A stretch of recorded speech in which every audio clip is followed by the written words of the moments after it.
TNF Podcast. Like, comment, share, subscribe, click on that bell for notifications. And if you're listening on Spotify or Apple Music, give us a follow and give us a rating. That would be fantastic. All right, we've got some upcoming shows for you all. On the 27th of June at 5 p.m. Eastern Time, we've got Neeraj Kane from The Hope Conspiracy, Suicide File, and Hesitation Wounds. On the 3rd of August at 5 p.m. Eastern Time, we've got Javin Leonard from Drowning Man and Miles of Fire. And on the 10th of August at 5 p.m. Eastern Time, we've got Bobby Burns from Primer 55 and Soulfly. So we got a lot of good ones coming up. Subscribe, get notifications, stay in the loop. I have an official merchandising company, Hell's Heart Merch Co. Go on over to hellsheartco.bigcartel.com. Use the code WINNING, like Charlie Sheen, winning, for 20% off your entire order. They're fine Bella Canvas, Next Level, Tri-Blend t-shirts. If you like movies, if you like music, hardcore, whatever, check them out. I think you will really like them. All right, so my next guest today, really awesome girl. She's got an impeccable taste in music. I have been following her on Instagram. She's always posting some good stuff. And we actually have a lot of common ground as far as musically. So this should be interesting. And she is a adult industry star. She is an AVN Awards nominee and a PHUB, you know the word, PHUB Awards winner. She's definitely out there killing it, doing big things. So, ladies and gentlemen, without further ado, Arabelle Raphael.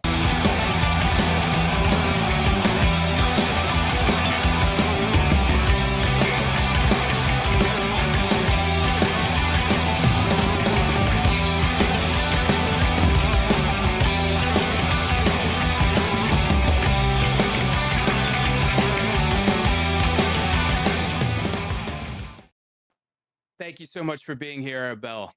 Hello. What's going on? Sweating. It's hot in LA. Sweating?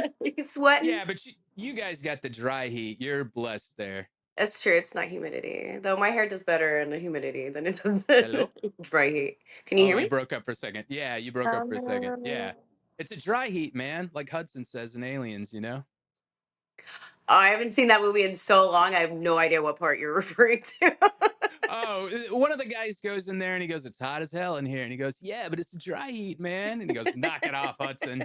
Yeah. So I miss LA. I miss the weather. I absolutely loved it out there. And, I'm sure you're loving it out there as well. I wanted to mention to everybody, super chats are open if you like to give a small donation to the channel. The costs are kind of pricey, so anything you can do to help out. And if you want to ask a question or you want to just give out of the goodness of your heart, that would be excellent. So my first question for you, Arabelle, is what was growing up like for you? What's your origin story? So I was born in France. My dad's Persian and Persian Jew. My mom's French and Tunisian.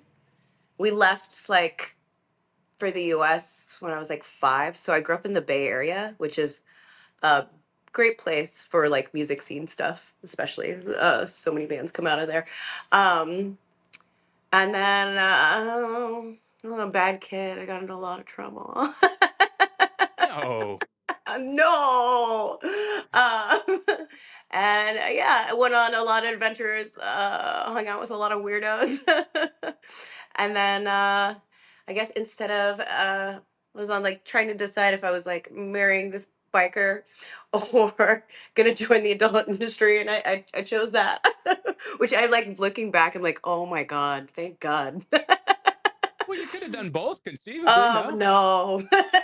I'm No? glad I did. Oh no. The second I started doing it was like, you were raised wrong. I'm like, you're a 40-year-old man dating like a 20-year-old. I don't know who was raised wrong. But you know what I mean? Um Yeah. yeah. So I don't know. And then I've just kind of done my thing for a really long time. I make art too. I love what I do. And that's, I don't know, that's kind of it. Yeah. I've been in like around a lot of like different scenes growing up as well. So I've got exposed to a lot of stuff, which I'm actually super grateful for. So Yeah, it really yeah. makes for an interesting and eclectic life, and really kind of adds like a tapestry to your existence to be able to kind of, uh, you know, experience different walks of life. I meant to mention that my favorite band is actually out of the Bay Area, Neurosis. Are you familiar with them? Yes. Only band that I had to like go sit down because it was so loud that my guts were like shaking. I think it was a really weird I think it was a Neurosis and Sleep show. Oh, They did that. I think they did. Someone correct me if I'm wrong, but I think so. I think, which is kind of you know, they're like kind of similar, but not, like, yeah. they're not a stoner metal band. But I'm pretty sure it was them doing a show together. And yeah, yeah, I saw them live. Uh, big fan, big fan. When you saw them, did they have like the visuals? Because their guy that did the visuals, correct me if I'm wrong, chat. I believe he passed away, and then they stopped doing them for whatever reason. They stopped doing like the live visuals. They used to have like video projection and everything like that. If I And remember correctly. Oh, sorry. no, I was gonna say when I saw them, they didn't have. So when you saw them, was it like the crazy psychedelic imagery and things like that?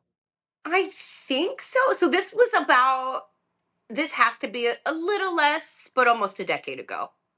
Okay, so probably So not then. Yeah. probably not. I don't know. There was Yeah, definitely some kind of something going on, but I don't know if it was that guy. Mm. just just bumbling guts, just too too Yeah, yeah. I loud, was just too like, heavy. I was like, oh, it was a lot. I was also just seeing Neurosis in the Bay Area versus another city because, like, Neurosis is a Bay Area band. Like, everybody goes to see them. They go super hard, whatever. Everything is super crowded, which I hate. This is like why I don't go to as many shows anymore because I'm like slowly turning into an 85-year-old woman. Um, I want to sit down. I want to be comfortable. My back hurts. Like, uh, but yeah. So it's like super crowded, super hot, like so uncomfortable. And then you go out, and they like there's still a big turnout, but there's just a little bit more room. Yeah. So yeah, yeah. Seeing them outside of the bay is nicer for sure. Did you see him at St. Vitus? I have no idea what the venue was. It was in yeah. Okay. All I know is it was in Brooklyn. But I don't Okay. know, like I've only been to like two shows out in New York, so I never remember the venues at all. Okay. Yeah. I went to Roseland Ballroom and I caught Glassjaw out there, and that was incredible. That like New York I know has some really good venues, but like you, I'd only been to a handful out there, like the Bowery. I went to the Bowery to see a few shows, and always a great experience. And with that, with music, what was that like growing up in your household? Did you have music going on while you were growing up, and what sort of music was playing? And then did you have family members that played music, and did you play any instruments yourself? And what was your first memory of music? Like, what was the first concert you ever went to? Okay. Music. Yes, my parents went from like great taste to terrible, just depending on what the vibe was. But it was a lot of like classic rock, which is still like I still love that shit. I'm like I like there's a 75-year-old. I don't know why I keep comparing myself to old people, but that is I guess who I relate to the most. I'm right there with Like you. a I'm white right guy there named with Bud you. inside me. Um, but yeah, so lots and lots of classic rock and what else? Oh, like so Gainsbourg, like French pop stuff, but from like the 70s and 80s. Um, and that was like good stuff. And then definitely some not so great stuff like Enya. A lot of ABBA, which I still fuck with. I'm also a very eclectic taste. I like go from disco to hip hop to metal to whatever. I just like music, and if it's good, it's Yeah. good. Yeah, Yeah. yeah, yeah. But yeah, so like quite a mix. My mom also like forced me to listen to Enya. That's when I knew she wasn't in a good mood. Like, oh no, Enya's on. She pissed you off with some Enya, huh? So bad, so bad. Yeah, Enya was rough. And then Let's see. Did anybody play instruments? I played a little bit of piano, but it didn't last. I attempted the piano, the cello, and the guitar, but I think I don't know. I was more interested in like doing drugs. I think I didn't like and I like I was a visual artist and also wrote, so like that was how I like kind of did my thing. I've always been like a music enjoyer, not so much on the making end. I used to make a little bit of music with my ex husband, who like played in a lot of like Bay Area bands and that kind of thing. So, What but kind of genre was that? he played wait which one? What we made? It was a Yeah. more on the like metal. Some of it was like a little bit more like hardcore stuff. Oh, Yeah, okay. yeah. But Very he was cool. in a stoner power violence band. So Oh, cool. yeah, yeah, I gotta hear some of this then. Definitely. yeah. That's He's my no vibe. longer in the band, but he was in. My ex husband was in Connoisseur, which is like Connoisseur. hmm Okay. yeah. All right. But yeah, so I've only made music here and there and written a little bit, but not really. My first show, I think it was like a really bad 420 ska show. Right? Like didn't even know the band, but I'm like 13 Yeah. or something, 12. I actually no, I wasn't 13. I was like 12 years old. That's probably the first I think that's the first show I went to. My parents did not take me to concerts as kids. We also just like didn't have that like kind of money to do that kind of stuff. So Yeah. I don't think, yeah, I think the first, but I got to like, I grew up going to like all the like underground shows in the Bay Area, like places that like no longer exist or some like, I mean, Gilman's pretty like iconic. That's Yeah. what I went to as a kid. Though back then it was like not cool to go because it wasn't like adult enough. It was just really funny. Then there are like places that don't exist anymore. I saw like Millions of Dead Cops play a MDC. Yeah. yeah, play a fucking acoustic set at Burnt Ramen. Yeah, it's really weird. At Burnt Ramen, which no longer exists, which was a punk house. There was the hazmat. There are all kinds of places that, like, in general, the Bay Area and a lot of the like alternative worlds, whether it's like kink stuff or queer stuff or punk and metal stuff, a lot of these places are kind of disappearing, unfortunately. But oh, it was fun. Yeah, Gilman's still holding it down though. I have They actually are. never been to Gilman, but I've always seen these incredible lineups of bands that go there. And unfortunately, when I was in Southern California, I always wanted to make the trek up there. But myself being a uh, kind of freelancer, I always had to work multiple jobs, and so I never could find the time or the funds or the resources to make it up there. And so, but I definitely always wanted to check it out, and who knows, maybe I will one of these Yay. days. You But should. yeah, but you know, you mentioned that he was in the industry and whatnot, and that he Who? you Oh, your ex-husband, the Oh, music industry. Yeah, yeah, yeah, I like I said, like my fiance now is in music. That's what I like. It's really yeah. like a terrible I'm sorry. trait. I'm sorry. I'm an asshole. Your current one. Yeah. And so, Yeah, yeah. you just went to an Iron Maiden show. I Oh no, noticed it was that. Metallica. It was Metallica and oh the fuck. Oh my god, why can't I remember their name? Other band. Other band that ever it was not Slayer, no, was it Pantera? Anthrax. No, was it Pantera? I don't know. I think it was Pantera. Oh, I think it was Pantera. Yes. Okay. I think it was Okay. Metallica and Pantera and fucking suicidal tendencies, which like 13-year-old me is like kind of bummed. I missed them, unfortunately, which it was too bad. But yeah, that was Yeah. fun. Except they just like kept insisting on playing new stuff, and I was like, nobody wants to hear. I'm sorry, Metallica, nobody wants to hear Yeah. this. Which has gotta No. suck as a band. Like I understand I'm talking shit, but it's gotta be so rough. But it's just the Yeah. truth. Well, you see that old video of Frank Sinatra where he's talking about I've sang these songs over 80,000 fucking times. Like I'm not gonna be that into them, and like Yeah. you definitely want to put your new stuff out there because yeah, it does become kind of tedious to keep playing stuff that you've already heard before. And I wanted to make a comment on your you said it was a 420 ska show. Like, how are they going to be skanking when they're stoned? Like Right. that to me seems like antithetical. Like it doesn't seem like it gels together. But yeah, what are Well, some what are some venues you like going to in the LA area? to be honest, I haven't gone to many. I like saw Big Business and at the, I think it's called the Lodge Room.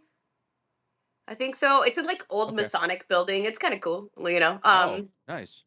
And then I have no idea, where did I see Candle. I don't know where I saw Candlemass. It was like the only time I went to that like venue. Who else? I did one. I mean, Hollywood Bowl is the Hollywood Bowl. It's not amazing. Um, and I haven't gone to like any like super. And that's not true. I went to like some experimental like stuff, underground shows, or like the like not too close, but like the Wild experimental music festival. Like, it's like up north. Yeah. Up, think. I'm like, where is Okay. it? But now I guess I haven't gone to a lot of shows in the last couple of years. Oh, I saw. Where did I see Boris? I can't You're remember. you're That just was a good naming show. all the good ones off. Yeah, like I said, you have an Good impeccable taste. taste in music. Good taste. Yeah, I you feel really weird though. I do. feel like I know a lot of different stuff, but I never went into super, super, super to get like the really, really like. I don't know. Maybe I do. I can't tell. Slash, I still don't know. But yeah, it was a good show. It was a really good show. Boris was great.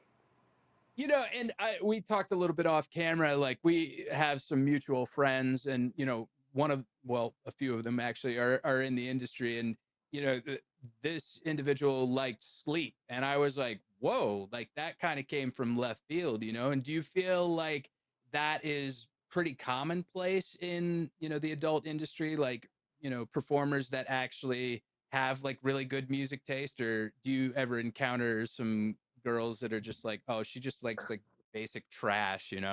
I mean, it's like everything else.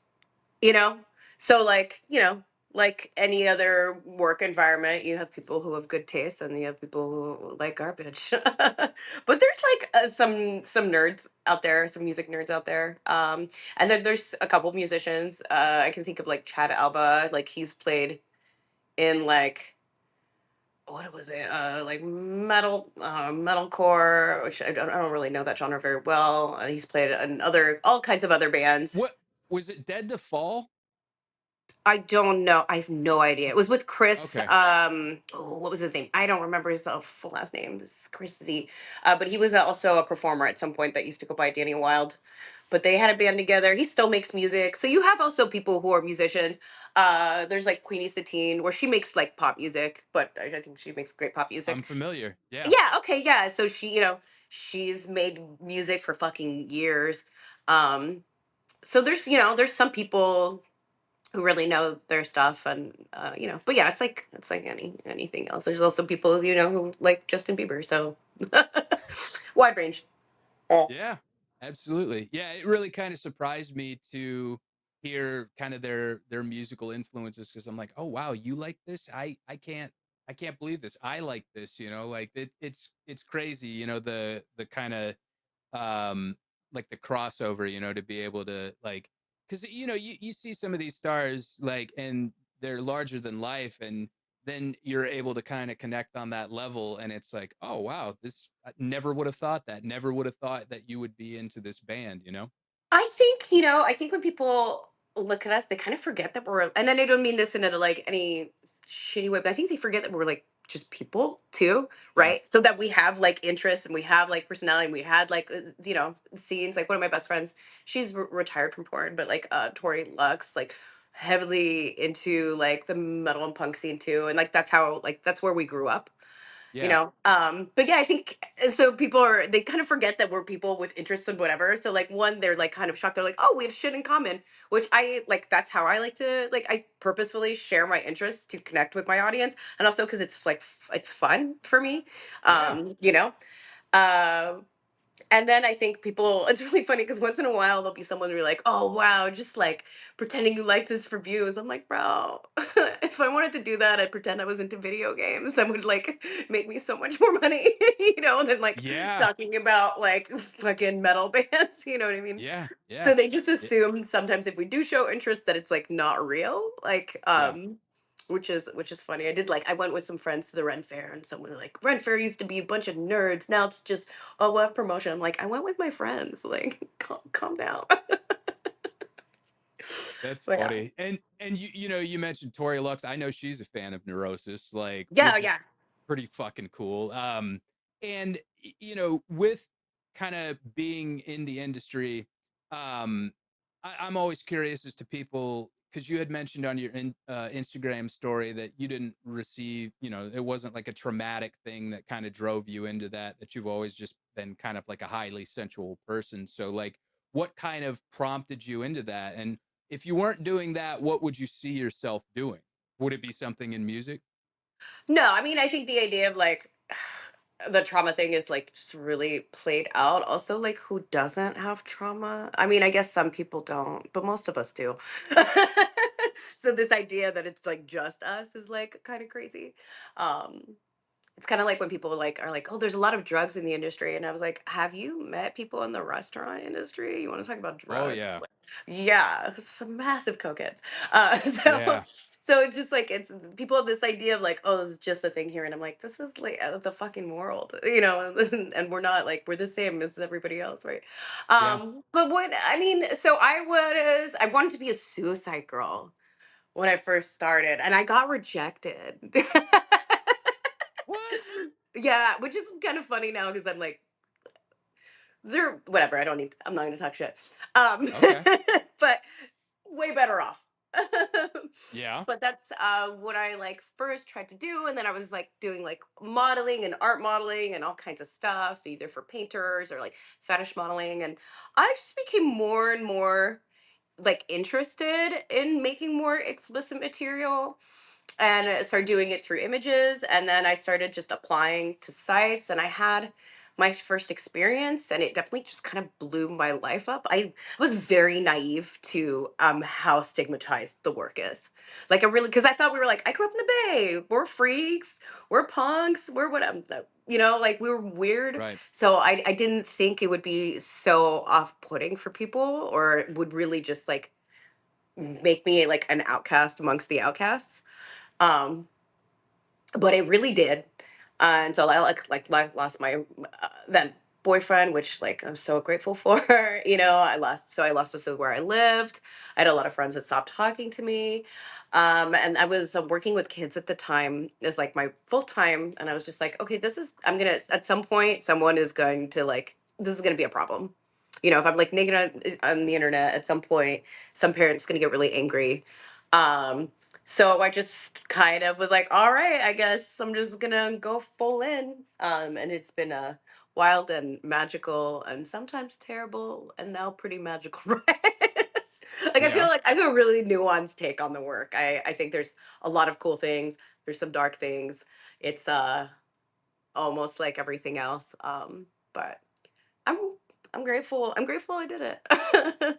Yeah. Well, for some performers, it seems to be kind of a liberating thing. Like they're just, they're not inhibited and they are kind of able to just do essentially what they want. And, there, of course, there's going to be backlash from that. And of course, there's going to be, haters and people that aren't into what you do, and, you had mentioned with the, like children and whatnot, like, we live kind of in an era where technology has advanced so that, yeah, anybody can pull up anyone on the internet and, kind of see what they're about. And, in the case with like adult films and whatnot, are you kind of more a proponent of like stringent restrictions on that, or do you think it should be, because I know other countries have like a different approach to it. Do you think it should be like more readily available as kind of more of an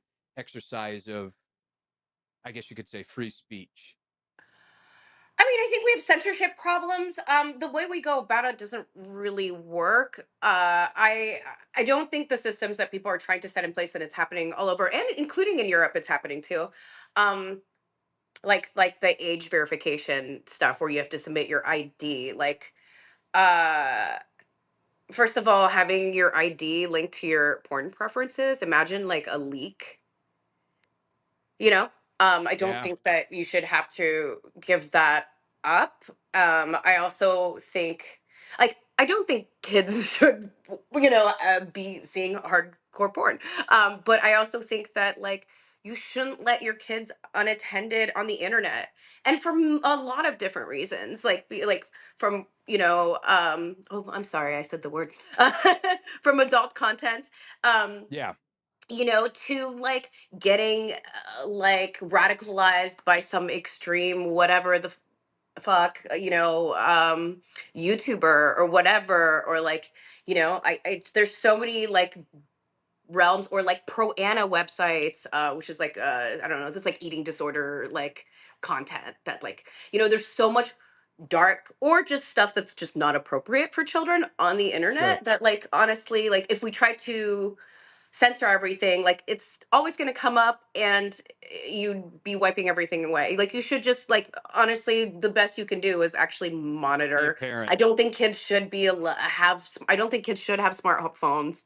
I don't. I So I agree. think it's less in legislation and like really like being more intention parenting. And I realized that, like, you're not going to be able to stop your kids from, whatever, if they really go for it. That's, but there's, Right. things you can do in place. And I think, like, we just need actually more intentional parenting and Yes. discussions about this. Like, if they do see that kind of content, you have to explain a lot more. And, like, we don't even want to talk about sex with our kids. When they're curious, they know these things exist. They hear about it at school, whatever. Like, you should be talking to your kid about it. You should be teaching your, like, teenager, which I think is like an appropriate age of, like, if they're gonna watch adult content, like, explain, like, I call it adult content literacy, right? Like, this isn't, like, okay, all these things that you're seeing, there was like consent involved, and you might not be seeing it in video, but, like, that's actually happening. Also, that's not necessarily how you are intimate with someone. It's made for, a video, like, from the angles to the whatever, like, that's not necessarily how things are done.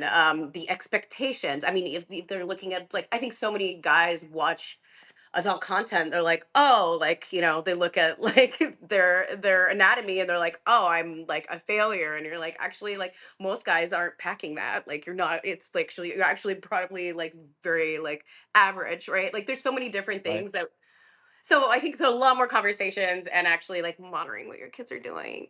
um because, yeah, the internet it's still like a wild west. And, Yeah. the so, I organized against this law that kind of came into place, that was under the guise of like fighting sex trafficking, which, like, yeah, evil, right? But what it was doing was kind of worked in a sense to like censor like crazy, and also like force people doing consensual work, and even trafficked people like more underground, which sucked. And, like, one of the first sites, people go after PHUB all the time, but and there've been things, and I think they had some stuff to do to, uh, like, I didn't love that any user could upload stuff. That also meant, like, all of my content, like stolen content, was being uploaded. So, like, Yeah. and I think they made a lot of changes.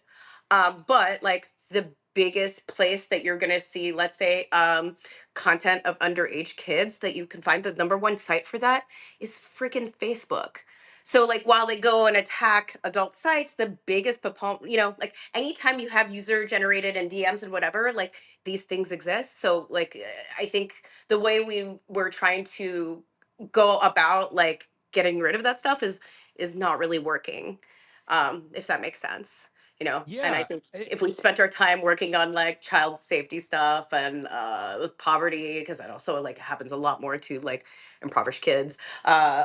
There are so many, like, systemic things that feed into that darkness, Yeah. that aren't like getting your ID.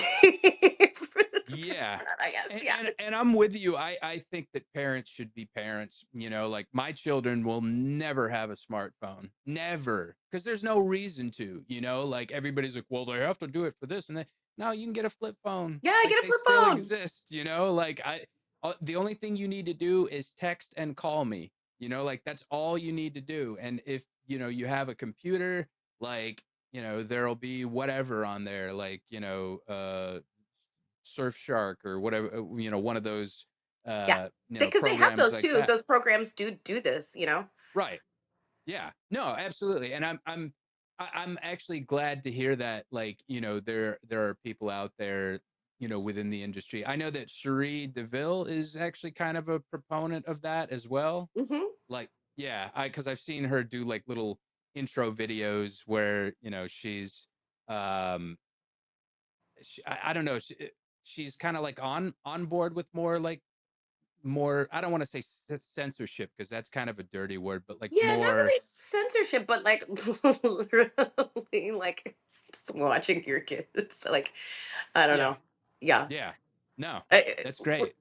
yeah, and I understand that it's hard, and I understand that, like, these days, like, I'm so lucky that TikTok and, like, I was at the end of high school was like MySpace, but that was like at the end, and I was really late to it because, again, I was possibly locked up and sent all around the country for a little bit.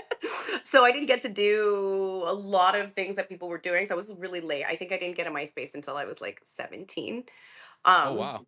but I can't imagine like having like being 13 and having a TikTok and Instagram. It's like bad for my brain now. And I like Yeah. my business really relies on it, and I have to put boundaries for Yeah. myself. And if I don't watch it, I see it affect my own mental health. So I can't imagine being a teenager, and I don't, I don't think it's easy to parent and to monitor this stuff, but Oh, yeah. And you mentioned Facebook. Like, there's stuff like adult content that gets out on Facebook. yeah, and I think it's through DMs. You can look this up. It's like there's stats, but yeah, that's like the site where you see the most like underage. I hate to even call it content because it's Right. just abuse. Yeah. But yeah, yeah, Yeah. yeah. Wow. I don't know if it's in forums. I don't know if it's in DMs, but there is you can in like easily Googleable to like find this kind of stuff. But yeah, yeah. Okay. All I right. used to do a lot of organizing, specifically around this kind of stuff a couple years ago. So, Yeah, you have mentioned in your interviews and your bios and whatnot that you're an activist. So along with that, like what are some other causes that you're kind of passionate about? I mean, I would definitely like no longer call myself that. I think at some No. point I really was into, I put a lot of work into that. I definitely like stepped back. I mean, there's a million things I definitely care about. I mean, I think like I live in LA, so like immigration is obviously like a big deal. Also, I'm an immigrant. Also, my family like survived through like illegal immigration. Like my grandparents were smuggled out of Iran on donkeys, like after the revolution. So like it means a lot, and watching it kind of devastate like what's been happening, devastate like Los Angeles and in pretty like intense ways. You know, that matters. There's a lot of stuff. Yeah. And then there's stuff that I care about that I'm also like a total hypocrite. Like I think like the meat industry is like straight up evil. I still eat meat, and so like I'm a part of the problem.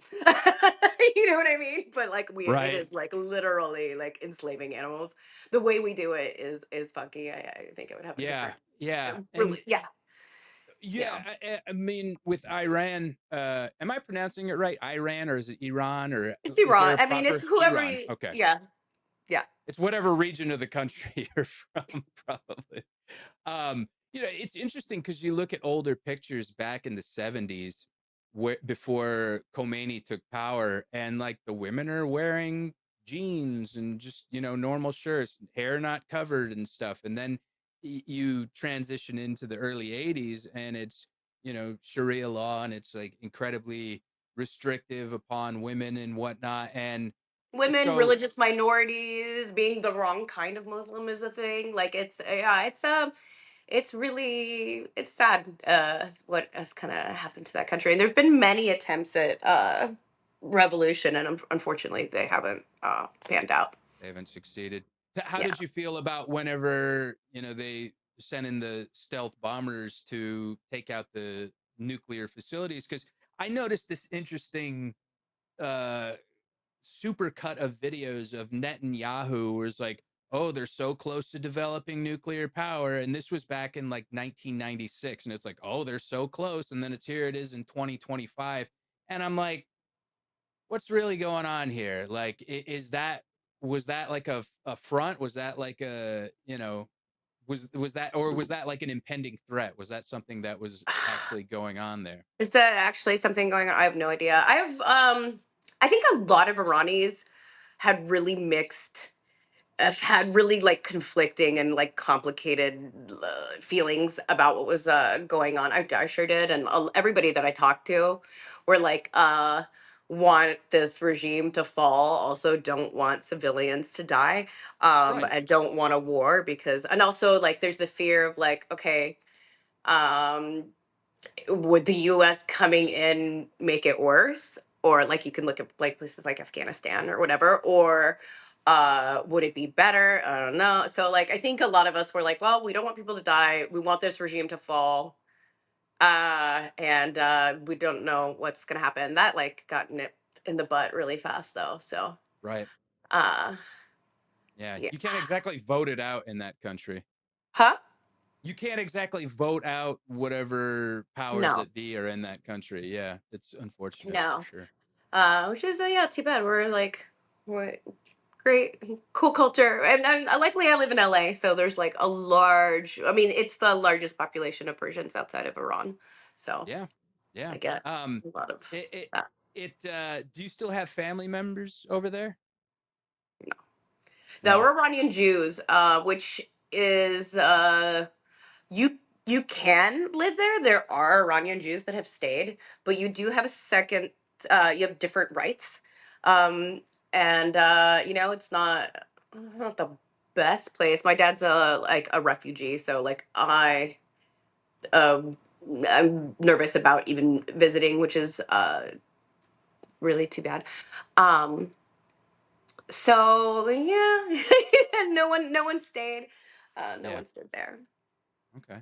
Yeah. Back to your activism stuff, because initially I had saw your post on there because 3 of the 5 members of Earth Crisis have been on this show, and you said, I disagree with everything that they stand for, but I fuck with them. I like them. And Well, like can you I don't know. elaborate I on haven't that a little kept bit? up.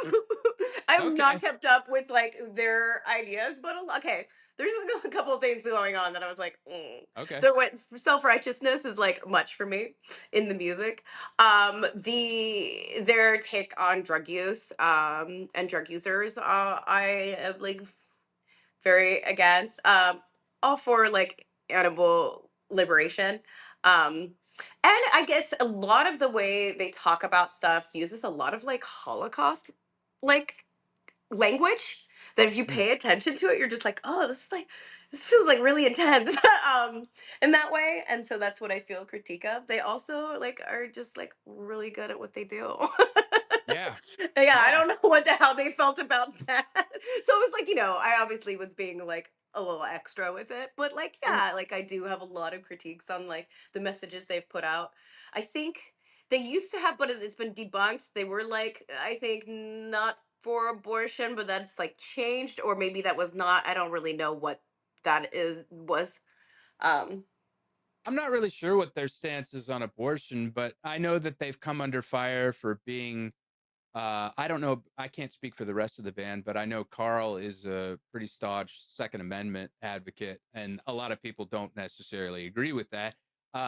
But with the whole vegan straight edge thing, I actually listened to one of Scott's other interviews, yeah, and there was a whole movement back in the 90s called Hardline, to where they were more militant about their views. And whereas Earth Crisis kind of comes across like that, they've always maintained that they were not a hardline band. And if you interesting. actually talk to some of the guys, they're you can tell, they're very kind of more.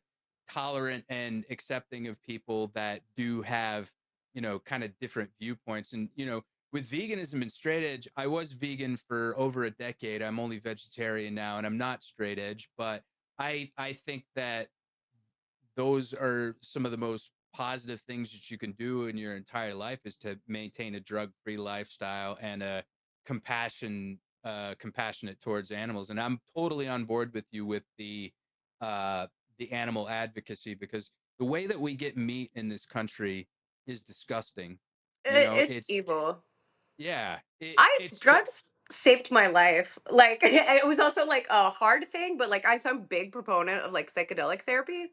yeah, I saw that. Um, and I think drugs can also be really great. It also can go real dark. I think it like all the things, it's everywhere. And I just don't think the amount of like shame and righteousness, their approach to drug use and drug problems, like talking about like wiping out all drug users or whatever. Like I'm not fucking down like at all. And I'm listening to the lyrics. I've never watched an interview, Yeah, so and yeah, I'm I not shitting on them. I also think they're great. Like I just like I well, also just like have a problem with the things they say, you know. and that's the thing. We collectively can disagree and still be friends. Like, I have so many friends that I don't agree with their viewpoints, but I'm still friends with them. And when it comes to like heavier issues, we just don't bring it up. We'll talk about music, or we'll talk about, I'm a big movie guy. I love talking about movies. I could talk about movies ad nauseum. And so that's where our connection comes from. And it's like, well, you can, because most of the music that I listen to, I'd say about 90% of it, I don't agree with the views of the people, but I still think that they're great at what they do, and I will support them in absolutely every aspect that I can, just to see them do well and excel, and for more people to be able to hear their music. So I think that's a really like solid and sound attitude that you have about it, actually. Yeah, like I mean, it's complicated, and I definitely have some things that I have bandwidth for, and other things that I don't, and there's no rhyme or reason, why like I can handle this person's stuff versus this other person's stuff, and like Yeah, what's like I just can't, and what I can. But the older I get, and actually the more I've like done the like psychedelic therapy stuff, the more I've just realized that like living in extremes like is not super helpful. And even if yeah, I want people to maybe get where I'm coming from, telling them they're terrible people is not really gonna do anything or help my right, cause. And that like people's opinions and thoughts are shaped by their own experiences and whatever. sure, And you know, it's not like I'm like, have no I don't know. It's just like life is a lot more complicated and there's a lot more gray. sure, And yeah, I think unless someone is like harmful in a really, really crazy way, I would like to hold more space for people in their gray. sure, If that makes sense. And like someone could yeah. think that opinion of me. I'm almost like, what kind of judge? I'm sorry, I do have to let the dog back in because he was getting groomed. No, you're good. You're Thank good. you. You're Um, welcome. I just sing to him the whole time. I think that's why he likes me. He's singing? It's just annoying. I made sure to shave his booty hole and all of that parts. Thank you. Probably drive these out. Thank you. See you guys later. i- is your dog gonna make a The cameo? dog got groomed. Here, Oh, let me say get you off. hi. Come say hi to us. Hi, Kiki. Oh, I he wish is. my dog was here. He's kind of camera shy sometimes. I gotta bring him in. What's your dog's name? Keanu. Keanu. Yeah, this is really stupid. I was watching, it was like COVID. I was watching a lot of like Point Break and John Wick and Oh, I love Point Break, and I love John Wick too. Like I do too. few of my buddies actually turned me on to that, and I was blown away because I'm a big fan of Hong Kong films, and to me, it's like an American Hong Kong film. And I think even some of the fight choreographers and action choreographers actually worked on certain Hong Kong films. So no, it's a great name, That and makes sense. I think Keanu Reeves is actually a good actor. I know people will disagree with that, but I think he does the stoic, uh, I don't want to say emotionless, but more like reserved and kind of, um, introspective characters. I think he does that really well. I think he's terrible in Bram Stoker's Dracula, but I think just about That's I everything hate else that he movie does. so much. I Do you? hate it so Oh much. no. I do because Oh it was no. corny. I'm sorry, I didn't like it. I've never watched. Okay, like Nosferatu, like early the first Nosferatu, not great. I hated the new Nosferatu. I just like Really? I hated it, and I All right, love. everybody. Thanks for being here, Arabelle. You've been a great guest. No, I hated it so much, and I love his why? other stuff. It was corny. It was okay stylistically beautiful, but beyond that, I was bored. I thought the acting sucked, and I thought it was corny. And like The Witch. I love The Witch. It's Oh, like The Witch. one of my favorite all time Amazing. movies. Yeah, yeah, Yeah. great, love. But Yeah. I'm a little. I think I also just don't like Lily Rose Depp. I'm sorry, she's not Okay. doing it for me. A lot of people really kind of criticized her performance and said she was a little too over the top. So I could see that. And I could see why people didn't like it, you know? Like I know it's kind of a slow burn movie, and I know that a lot of people aren't really into that. Like it they kind of want to, there's definitely a different breed of horror fans that want it to be all gore and all Oh just yeah. like the Terrifier movies. Like I don't get into those movies. I don't either. I don't like gore porn. Oh, I don't ah! either. Thank you. Yeah, Thank you. yeah. It's I'm not too into it. I love horror, but I'm not. I just like I don't want to no watch torture stuff nonstop. high It's high tension. What's that? Funny Games, like all those movies. love So, love Funny Games. Great oh, do movie. you? Oh yeah, I saw. Oh, I've only okay. seen the original that came out. I can't remember. Is it Swedish? German. Haneke, It's Michael German. It's Haneke. German. Yeah, Okay, thank you. Yeah, yeah. that was great. I love like speaking of like problematic, like terrible human being, but I love Rosemary's Baby. I love Roman Polanski. I do too. Yeah, yeah, yeah, bad Yeah, person. Great movies. yeah. Um, I let's want to see talk what about else. more movies, but like Yeah. I wanted to kind of touch upon, what we were saying about like the nuance and like the gray areas. And I've actually learned that more. Like I'm tend to be very passionate about what I believe, but I also understand, like you had mentioned, if you're condemnatory or if you're shitty towards somebody, they're not going to receive the message that you have to give them. So, you had mentioned in your Instagram story, somebody had said that, would you consider collaborating with right leaning performers? Is that something that's actually common in the industry? I know Brandy Love is Oh, super there's a bunch. into it. Really? There's a bunch. Yeah, that's it's an interesting thing. Well, the thing is also the industry is not liked by the left or the right.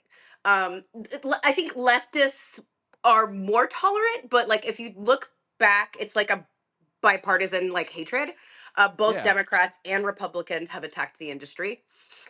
Um, so there's a wide, yeah, there's a wide range of like political like beliefs, and there's a good amount of like, yeah, either Republican or conservative stuff. I'm at work, I don't care what, as long as you're not like a terrible human being, and might just Right. think like, I don't know, I might think you're dumb, but that's not what I'm here for. I'm here Right. to Yeah. work. Unless you're like doing horrible things. Like I just like Right. whatever. You want to believe that, I don't know. There's someone that doesn't believe dinosaurs exist. I'm like whatever. I don't care. Like you Yeah. do, you do Let's just you. let's just do it. Yeah, exactly. Yes. Exactly. No, I But hear like you. I hear you. I have limits too, definitely. But it's weird. Weirdly enough, the more progressive studios and directors weren't that enamored with me, and it's definitely the more right leaning ones that like me. I don't know if they like boobs more. I don't know what it is. So it's been an interesting you know relationship where I don't know. I put Sure. myself aside. I also don't. I don't know. Like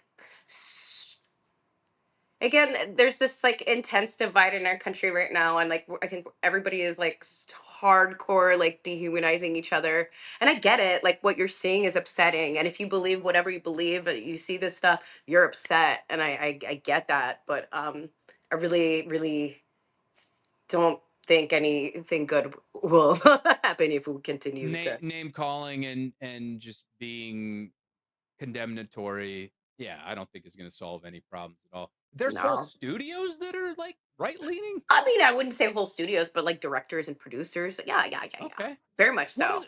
what is the leftist, like the left's kind of argument against the industry? Do they feel that it's more exploitative? Is that Exploitative, something? misogyny, human trafficking, yes. Where the Okay. right goes more on like a moralistic, more Christian-ish situation and censorship. And Yeah. they both do censorship, but the left has done a lot of stuff in like, claiming to like either care about the workers or whatever, but then ignoring everything that like workers have said. I will say that like left now, not like Democrats, though you're seeing some like the guy who's running for mayor in New York, like I can't remember his name. I'm sorry. I don't live in New York. Um. Um, Uh. Yeah, I know exactly who you're talking about, yeah, like but he's like talked on his platform that he like, is like, supports like adult workers like rights and all that kind of stuff.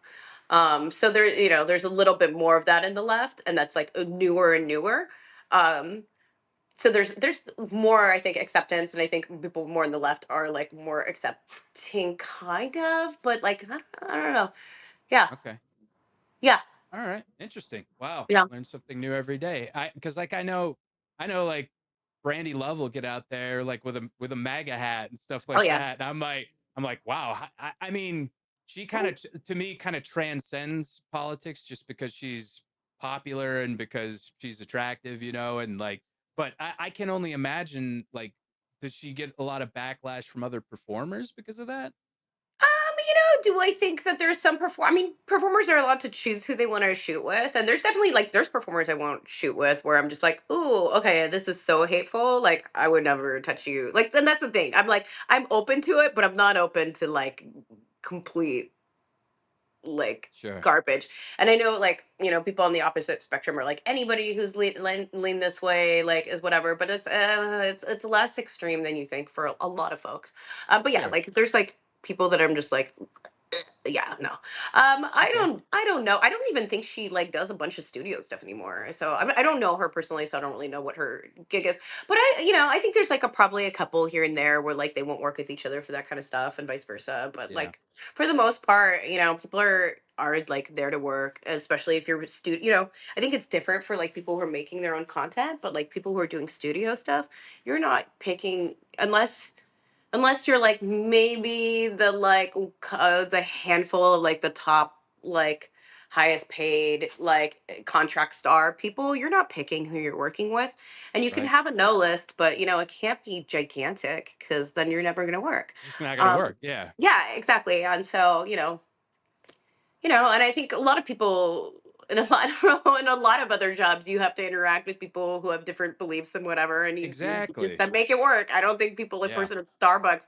agrees with like everybody else who works there is like whatever, Right. with teachers or whatever. So it's a weird thing. It's this expectation that we have with people who are in entertainment, and I understand that like you're like, well, then you're promoting or co-signing, but I'm like, I don't co-sign everybody that I work with. I don't. It's a little different now because I self-produce, so I like I kind of don't really do much studio stuff these days, and like Yeah. that had like does make a difference, and I would rather like work with people that like bring me joy. Sure. But once in a while, there's someone I like that I'm like, oh, you're a little cuckoo, but I like still enjoy them as a person. It's not Yeah. necessarily who I Sure. want to hang out with, but I'll like take photos with them. You know what I mean?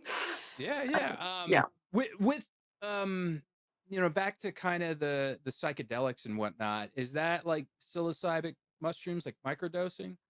So it's not micro. So what I have been doing, and it's psilocybin. I've done ayahuasca. I've done like DMT, 5-MeO, and then I'm talking this in a like a therapeutic. I mean, I did plenty of things, but like as I get older, that's like less and less of a thing. And yeah. So what I do is usually you take a macro dose, so like a big dose. Um, and then there are different like styles of this kind of therapies. What I do is I sit with my therapist, sir, put on like a blindfold, and then like I have an intention um that I like want to work, like something I want to bring into it that I want to work on or whatever, and then like we just go, and she writes down everything I say. there is like conversation to a certain degree. If like let's say I have like some thought that is like super incorrect or like not helping me, she may like, engage me about with it and be like, okay, well, where, we work on that and whatever. And yeah, there's a million studies. I've also done MDMA though. I like that one less for this kind of stuff Hmm. personally. But it's basically right. You're removing all your blocks and the doors you don't want to go through, right? Hmm. Um, and so when you're working, I don't know, it's great for stuff where like if you're not getting anywhere with like talk therapy, um, there's just you can just do stuff and get rid of stuff in a way that like has been life changing. Like yeah, I can't, and I don't think it's not an easy fix. I don't think it's for everybody. I really don't like the people who are into like in this community that are just like act like it's this like magical thing, and all of your stuff will go away and whatever. Like I think that's crazy, but it's a great tool. Um, it's really good. There's a bunch of research about like soldiers with PTSD. That's like a huge treatment, a really good treatment for that. It's really good for PTSD, Hmm. PTSD, and like people with like phobias and that kind of thing. Um, yeah, it just like for me like changed my life in so many ways and helped me facilitate so many changes that I needed to make. From like I went from like being a very very unhappy person for a very very long time to not like Yeah. yeah and to be able to make the choices that like actually like help me take care of myself, which Sure. is you don't always know how to do that. Yeah. No, Yeah. and I have suffered from, trauma and, depression and things like that. And I was always curious about microdosing because, like you had mentioned, there's so many people that are like completely just like, oh man, it solved all of my depression. It just took all my worries away. And to me, I've been clean for 3 years actually. I don't think that someone like myself would benefit from those things. I think it would just trigger too much in me that would kind of cause me to not react well to it, But it's good to hear that there's different treatments and different therapies for people. It's kind of one of those things like what works for you, Yeah. And I think that's great that And benefits you the definitely. microdosing is not going to get rid of your trauma. That's like, that's like to me, that makes no sense. I could see it like being helpful for some folks with like depression and that kind of thing. I don't really work in that, like with that like model and I'm not shitting on microdosing. It's just not what I do. But yeah, like, especially specifically with the trauma stuff, like, because it's supposed to be like a somatic experience, Right. and so you're going in and going deep, and then after it like if you don't do any work after it, you just had a drug experience. So it's taking what the insights that you got within that therapy and then applying it to your life, right? Yeah. Yeah, and it's very different from like doing getting high um Yeah. in a recreational way. But Sure. yeah, I'm big fan. But yeah, I like I don't know. Anytime people do this with everything, like if it works for them, they decide it works for everybody, or that it's like Right. this like whatever. And there's like no miracle cure to like anything, and it's Sure. a lot of work too. Like there's a lot that you have to do. You know, Yeah. you're not gonna Yeah. have a trip and be like changed. Yeah. Definitely, definitely. What are your thoughts on spirituality? And aside from that, because some people consider that to be a spiritual experience, what are your thoughts on faith and spirituality? Because you had mentioned you come from a Jewish background. What's kind of your relationship to all that? Yeah, I like was raised Jewish. Though my mom like kind of went back and forth with different things as well, and she was raised Catholic. Um, and yeah, I don't know. I like identify like culturally as like a Jew because we're like an ethno religious group, and people will argue maybe in the comments about that, but I'm like, we have Yeah, DNA. I don't know what to tell you. But and so like in a cultural way and identity way, yeah. But like I don't believe in like God, or like any kind of whatever. I have no problem with. I mean, it's like religion is like can be so beautiful. Obviously, how it's used and weaponized is like real rough. sure. And all of them do it, even the Buddhists, which I like really like their ideas when it comes to like the like suffering and like the human experience and all that. I like a lot of their ideas. The medicine journey. So I used to be like a hard atheist. Um, and while I don't like think that there is a God, I like definitely am like more and more spiritual. The more and more I've also done like the psychedelics, I definitely like I have always felt such a not a part of and just completely like detached from the rest of the world, and I no longer have that like experience. Just feel it's always felt like I could kind of the chaos felt less actually chaotic because it's like this like ordered chaos, you know. Sure. um and in that way that was like really reassuring, so I guess like spiritual to like a certain degree, but I don't like subscribe to. I said subscribe. Whatever. I know. Yeah. There's not Ascribe. one. Yeah, yeah, Yeah. yeah. Yeah. Yeah. Yeah. Subscribe to anything in particular. There, and I've like found interesting things in a lot of the faiths. Sure. Um, but yeah. Yeah. Yeah. Yeah, it's interesting that you mentioned Buddhism. I actually went to a Buddhist recovery group when I was in LA. And Yeah. What's his face? Yeah. oh, you know who it is? Yeah. Okay, Yeah. yeah. Yeah. Yeah. I Yeah, I like had a hated that book. I hated Dharma books. did you? I did. I So didn't read it, but I I was got in recovery. involved. Oh, okay. For like 4 years. I have mixed feelings about it. I also like think that it like saves a lot of people's lives, and I'm like for that. Definitely not a place like I don't think children should be sent to meetings.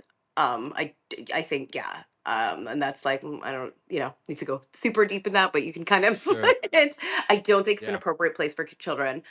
Um, but yeah, I mean I think like a thing that you know pushes people to like self-reflect and like take care of themselves is like amazing.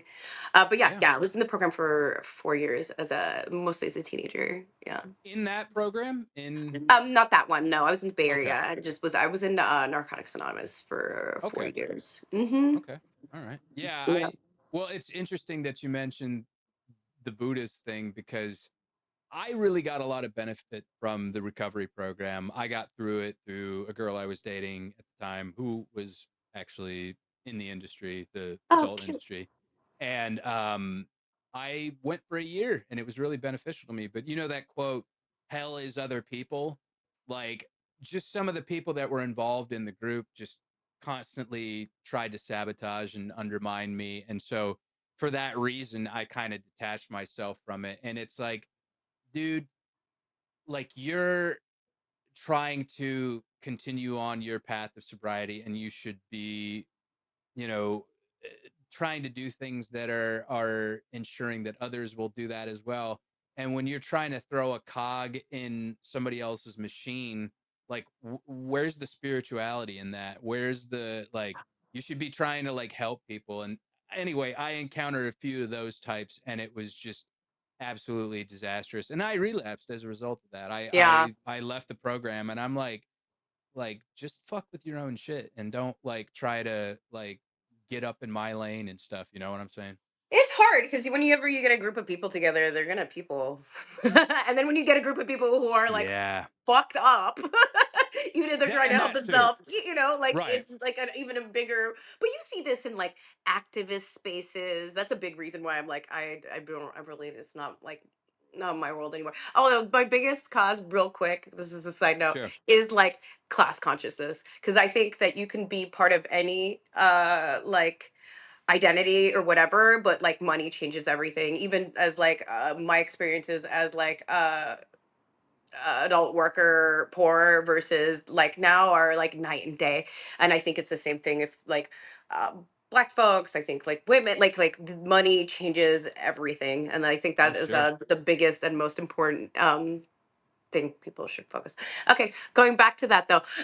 Yeah, people will be weird. I think there's a lot of cool things in that program. It's just like yeah, it's I think it's people, like it's It's hard. people. People Yeah. people are rough. Yeah. Yeah, I had my own journey with like drugs and alcohol. And the more and more, like, funny enough, drugs are kind of what like is the psychedelics that like help me like really change my relationships with them, and also just like didn't make me want to anymore. The last thing I was like a heavy opiate user for like a lot of my childhood and on and off of my 20s, and then I was called the like medical marijuana maintenance program, where like I just was like a huge stoner for years, and Hmm. it was like fine in my head, but really I was like doing the same things with it, just Yeah. like I wasn't just like smoking a joint at a show, which I think is great. And I'm also not shitting on anybody. I think do you. I'm also just like very into harm reduction. Like if smoking weed's gonna keep you from like doing something that could kill you, I'm all for it. Like there are so many different levels. I used to like do Narcan. I used to do like trainings and like I believe in like clean needle exchange. Like I'm all about it. But like for me in my life, like I was just like checking out all the time just with weed, and it was really easy because it's socially accepted, you know, and it's Yeah. such a part of like California culture that is really hard. And that was like the last like thing that I was like holding on to, and I like finally Yeah. did enough like journeys and work on that I'm like all right, I'm like slow, been like disconnecting. And I do think that like possibly one day I could have a healthy relationship with it, but I think it's going to be a very long time before I'm which is not that's usually not okay. And a lot of like if 12 step like based kind of approaches to like addiction or like drug abuse. But yeah, I don't know. Possibly one day, but it's not anytime soon. Sure. But yeah, that's a wild ride. And I incorporating like more like mindfulness stuff and taking care of if you take care of yourself in the other ways that like and your other like needs are met, I think that like need to check out and get high or whatever like slowly start to disappear, or at least Yeah. not be running your life, you know. Yeah, yeah. And it's interesting that you mentioned that weed is a big part of the culture in California. I have a buddy who's never been to LA aside from being in the airport, but loves smoking weed and will constantly trash talk LA. And I have a love-hate relationship with LA, but in general, I mostly liked it. I mostly liked the experience that I had there.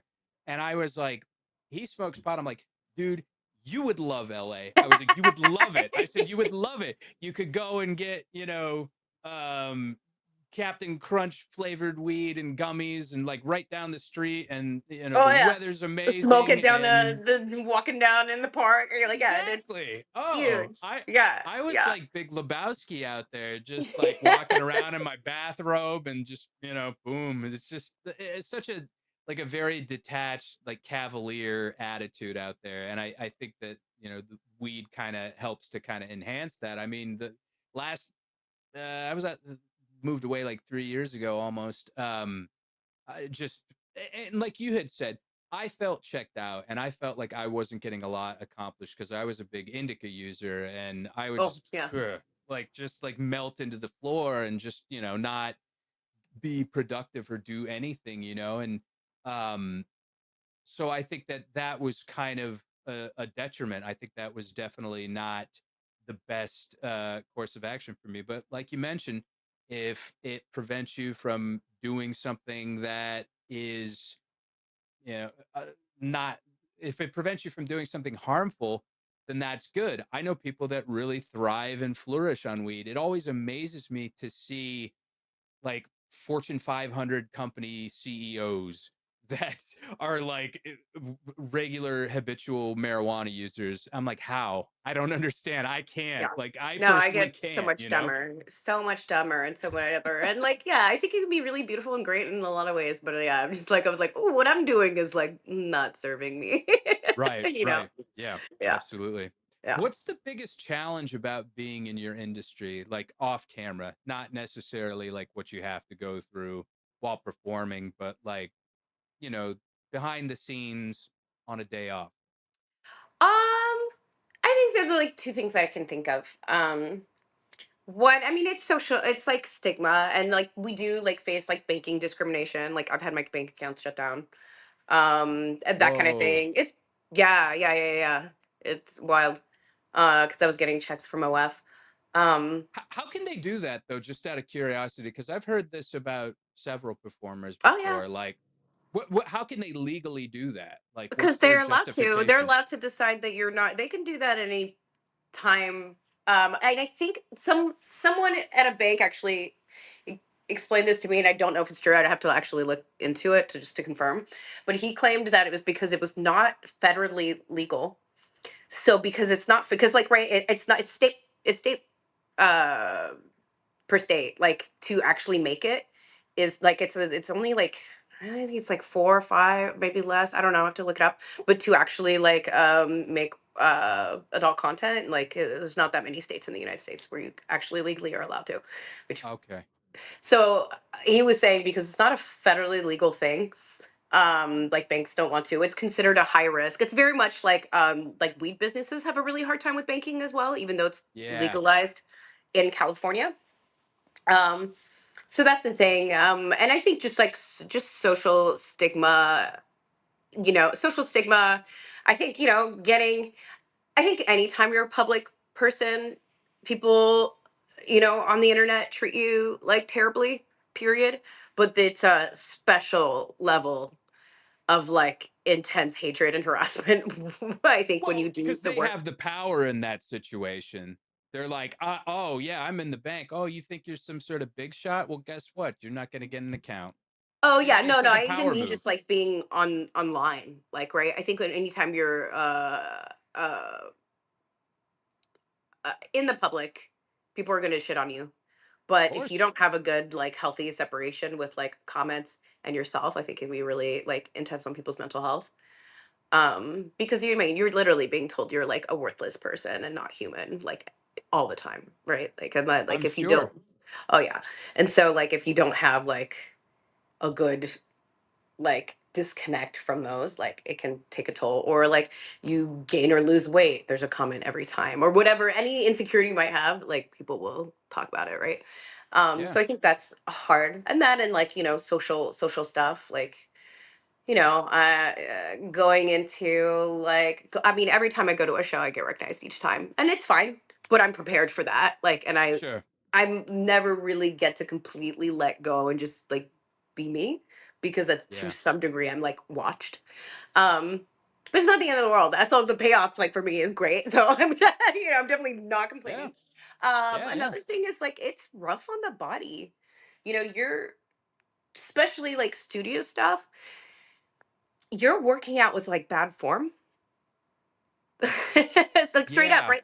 Because what looks Yeah. good Yeah. on camera, super arched, whatever, and then you're like, working out super arched. It's like actually it was super bad. So like I have like massive like hip and like back problems, and like my Wow. back is literally stuck in overarching. I think there's people that don't think about this. Like it's wear and tear on the body, and I'm always amazed at the people who have been around forever.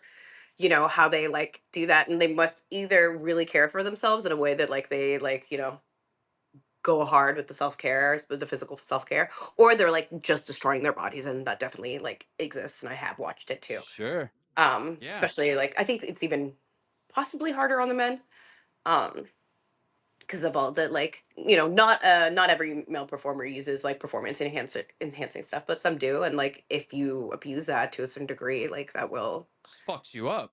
yeah, it'll fuck you for life. Yeah. So Yeah. yeah, I guess Okay. the physical wear and tear, and yeah, I think that like the stigma is, those are the like hardest things. I have no moral feelings towards sex or people being naked. You know, I just How do I you can't imagine getting really upset about it. So many people how, do. I'm just like, I don't know. how There's do you so many handle worse things in the world. detractors?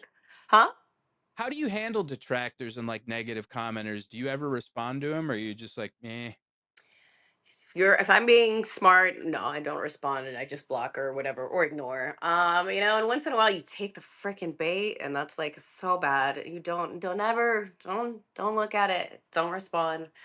Um Yeah, yeah, I mean, I've had a pretty like when I first started, it like drove me nuts. Like it was really, really hard.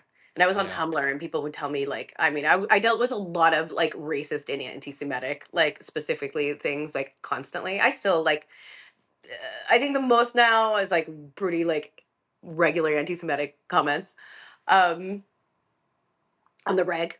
But yeah, it used to really hurt.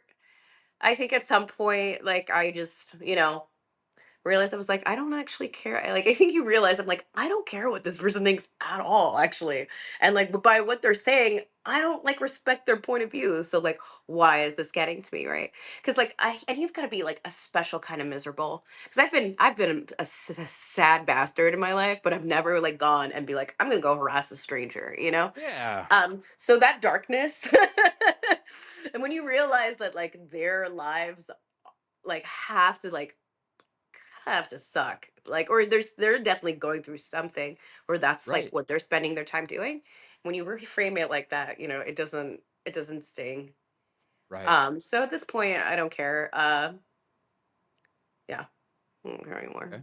Yeah, and I can only imagine the backlash that some of the performers have to face online because back in the day there wasn't that accessibility to the performers. We didn't have the internet, we didn't have anything like that. The worst you probably got was protest letters in the mail or something like that. And Yeah. I think back to August Ames because I remember she said she didn't want to work with bisexual male performers, and then they just kind of dogpiled on her, which I'm actually curious about that. Like, is that kind of a common thing with female performers? But, the way that they treated her was just like bombarding her on social media, like, and just kind of just drove her to the edge, and some people may not have the mental fortitude to deal with that much abrasive, dogpiling.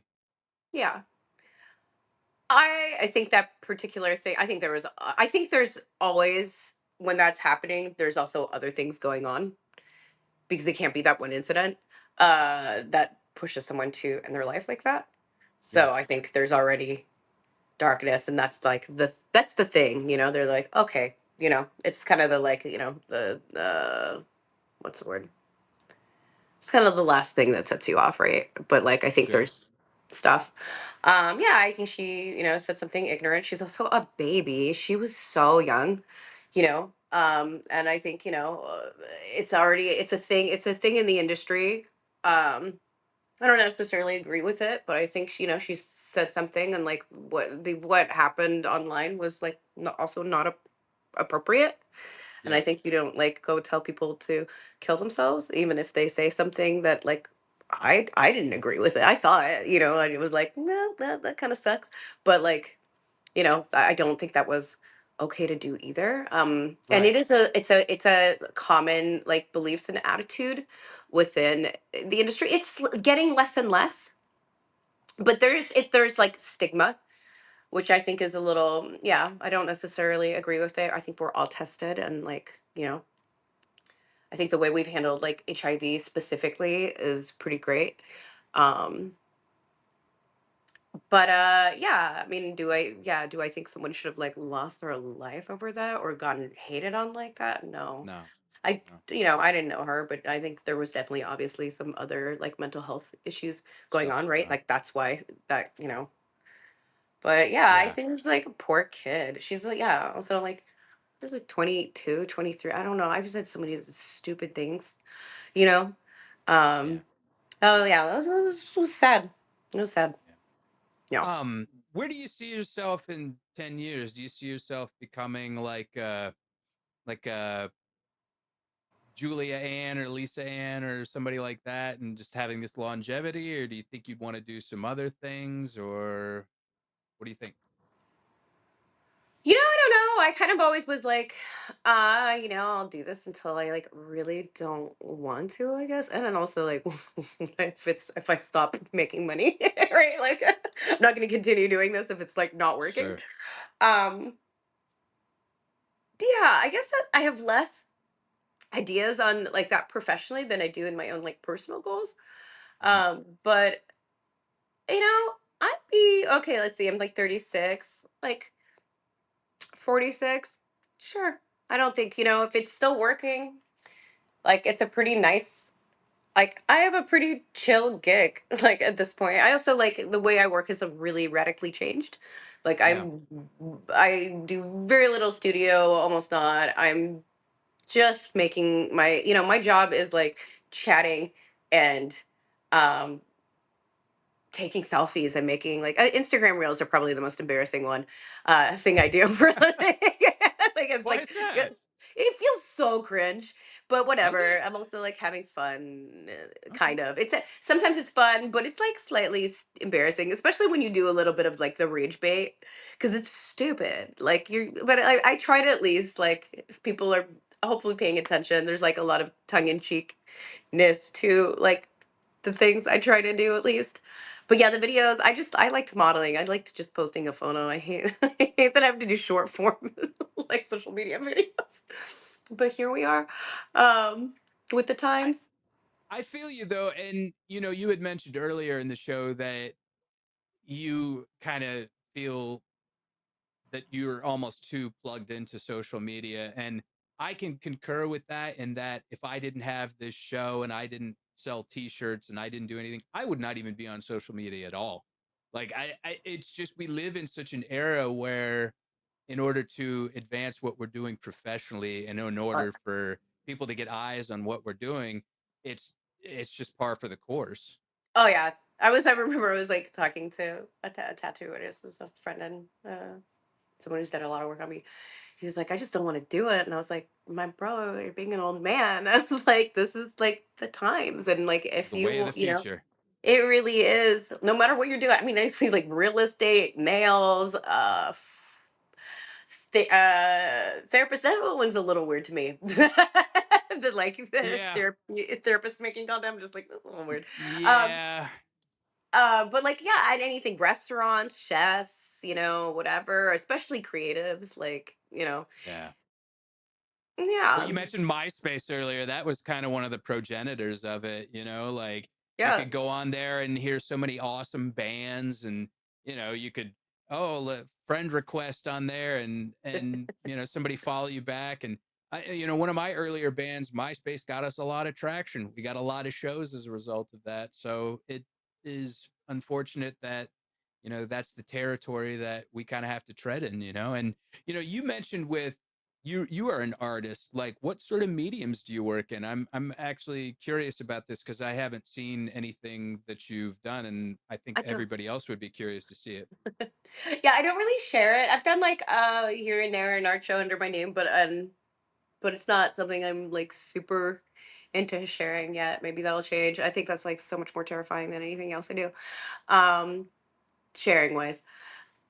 I like work with acrylics paint, mixed media. Um, I write short stories. I've Oh, written some like cool. published personal essays too. I used to make dioramas. I haven't in a really long time, but like I Oh, used to make cool. dioramas. Um, Have you seen Hereditary, yeah, yeah, yeah, where she makes yeah, those yeah, like the dioramas of her like events in her life and stuff? yeah, yeah. Those Yeah. are really neat. Um, yeah, I think that's mostly a lot. Recently, it's been like a lot of painting, specifically. Do But you think that's ever something you might pursue as like an alternate career, or even just as supplemental income? I think maybe one day if I'm like comfortable enough doing like supplemental income, I really don't want to have another career. Like I don't want to network. I don't want to kiss people's asses. I don't want to do what you have to do to like grow. I mean, I think there is definitely like other ways, and like I think it helps that I have a name in something, that I have like some kind of audience, and like most of my audience won't give a shit, but like maybe 20% of them will, you know. Um, so yeah, the idea of trying to like build out an entire thing and then deal with like art world sounds like like it's soft. I can't. I'm bad Yeah, at networking. Period. Like that's not. That's definitely a thing. I'm like. I look back at my career and I was like, wow, I could have done that better, and it would have yeah, helped me so much more. I still, it still worked out, but like, yeah. So that the idea is less so. So like, the future is like definitely just like investing for the yeah, most part, yeah, and then like uh yeah, and I don't know if I want to like figure out a whole like other complete hustle, but like a side gig would be cool. Yeah, I think yeah. I'd Even like if to do just that to at some do it to point. put it out there. Yeah, Exactly. I'm working on yeah, a like or I took a break, but I was working on this like collection of short stories kind of dedicated to like absurd moments in my own life, because I find like the absurd moments that I have lived have brought in whatever, if it's a horrible or magical like moment, it brings a lot of humor for me, and then brings joy even to dark stuff because it's just ridiculous. And I sure. really enjoy that. I find that very like life affirming. Yeah, So like I was working on something like that, which I still plan to publish, but yeah. Also, awesome. like the photo shoots I do are super creative. I have a lot of fun with those. I loved the James Bond, the Thanks. the golden paint one. That was Yeah. awesome. Yeah, Yeah, it that was was fun. the man Yeah. man with the golden gun. It was no, yeah. It was like, yeah, the Yeah, gold finger. Yeah. Yeah, I or grew up on James Goldfinger. Bond. Sorry. No, it's Yeah, okay, it's okay, it's okay. I was like, wait, no. But yeah, I there's grew up on gold in James the Bond. name. Yeah, Yeah. Oh, and then there's GoldenEye. They did a lot of gold. You're golden eye. fine. It's not Yeah, your fault. yeah. Exactly. um, Yeah, no, that was one that I had sort of and now we're segging back into the movies territory, which you don't like Nosferatu, trash. No, I'm just kidding. But yeah, I loved the James Bond movies growing up. I thought that I don't know, how do you kind of feel about the direction that the franchise ended up taking when you had like Daniel Craig and them. I guess they're talking about having a new Bond. yeah, I haven't seen them. So Oh, you haven't seen the Daniel Craig I have ones? seen every single James Bond movie except for like the newer like I've seen every except for those. I do I'm going to give it a try. I think at first I was just like absolutely not, I had no interest, but everybody keeps saying that they're pretty good. So I think I will give it a try. I I don't watched dislike Casino them. Royale and was kind of tuned out. I was like, Yeah. like, and I didn't watch any of the ones after that. But uh, best best Bond film. Go ahead. For me is Dr. No. Oh, okay. Yeah, Sean The Connery and OG. like yeah. Oh, he's my favorite. He's the best one. And I think it's Ursula Ursula Andress. If you ever Andress saw in there in that bikini. Train Spotting. I He's like don't even remember. I mean, Ursula. I did see that movie, but I don't remember what did they have a thing with for It, her? it was the part where they're shooting the BB gun in the park, and he shoots at the dog or whatever, and he was like, Johnny Lee Miller was like, I don't remember why she even came up in the movie, but he was like Ursula Andress. Anyway, I yeah, haven't no, seen that Doctor since my No. teens, I think. Mm? Yeah, Dr. No's a good one. I'm curious as to your perspective on the Timothy Dalton bonds like License to Kill and The Living Daylights, because those are actually ones that I haven't seen, but everybody's like, they're like revenge James Bond movies, and they're totally different from any of the other films. I don't know if you're familiar with those ones. Oh, I saw them. I don't remember them that well. They don't like. They're not like straight. I mean, I did because I saw all of them, but like I don't. I don't remember. I remember my dad like hating him. My dad was like such a hater. Not many My dad people was the liked person him. who got me into James Bond movies.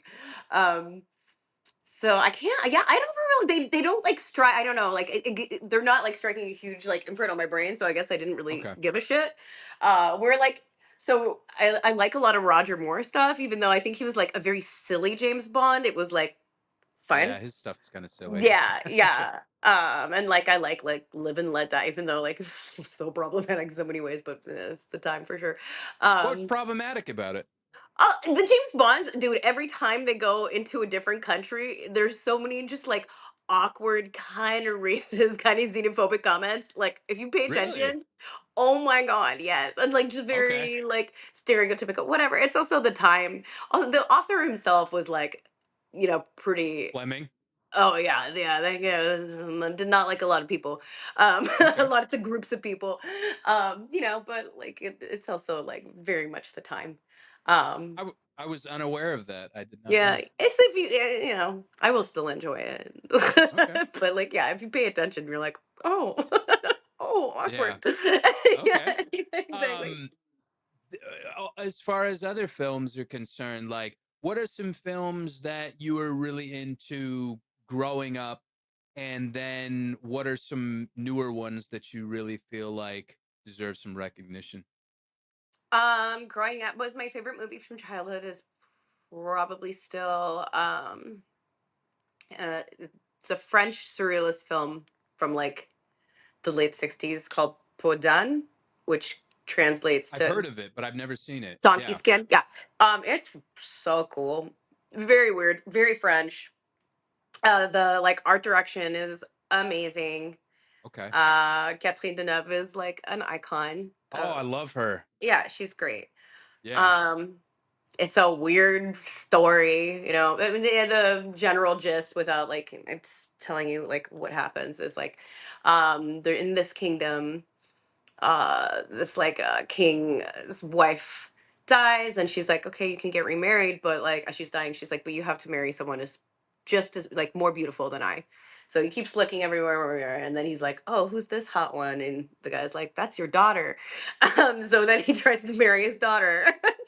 And Oh, she's like, absolutely not. And you kind of like follow uh okay.